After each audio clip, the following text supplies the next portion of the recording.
Have you ever been in a room where everyone is losing their minds over a game, and you're just sitting there, genuinely wondering what all the fuss is about?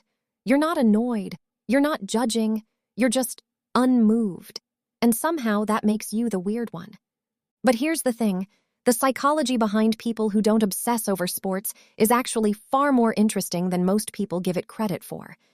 And no, it has nothing to do with being cold, antisocial, or secretly miserable. Let's talk about identity, because that's where this whole thing starts. For millions of people, sports fandom is deeply tied to who they are.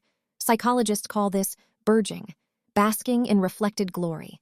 When your team wins, you feel like you won. Your brain literally releases dopamine. You walk taller. You feel part of something bigger than yourself. It's tribal. It's ancient. It goes all the way back to when human survival depended on belonging to a group. But some people, and there are more of them than you think, simply don't attach their identity to a team. It's not that they can't. It's that their brain has found other anchors.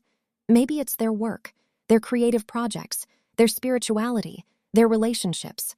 The psychological need to belong is still there. It's just being fulfilled somewhere else. And this is where it gets really fascinating. Research in personality psychology shows that people who are less drawn to sports tend to score higher in a trait called openness to experience. They're drawn to ideas, aesthetics, nuance, and abstraction. They'd rather sit with a complex thought than cheer for a scoreline. That's not a character flaw. That's just a different cognitive style. Now, there's also the concept of emotional investment. Sports, at their core, are an emotional roller coaster deliberately designed to make you care about an outcome you have zero control over. For some personality types, particularly those higher in what psychologists call need for cognition, that kind of helpless emotional investment actually feels uncomfortable. They want to direct their energy toward things where their effort and thinking matter. The idea of being heartbroken over a penalty kick when you didn't even kick the ball feels almost irrational to them. And honestly, on paper, it kind of is. But here's something important.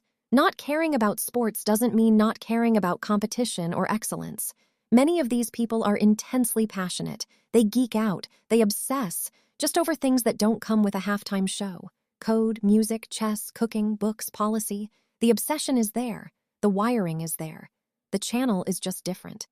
There's also a social layer worth unpacking. Sports culture can be incredibly loud. And for people who are more introverted or who are simply more selective about where they spend their emotional bandwidth, the noise can feel genuinely exhausting rather than exciting. It's not that they're too cool for it. It's that the cost-benefit doesn't add up for their particular nervous system. Interestingly, studies have also found that people less engaged with sports tend to have a higher tolerance for ambiguity. They're comfortable with stories that don't have a clean winner and a loser. Life to them is not a scoreboard. And that philosophical difference in how they see the world spills into what they choose to care about.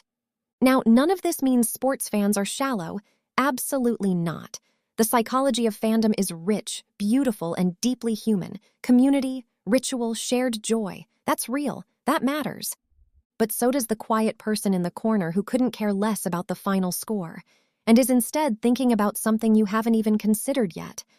So the next time someone looks at you blankly when you bring up last night's match, don't assume they're disconnected from life. They might just be connected to a different part of it. And that, psychologically speaking, is completely valid.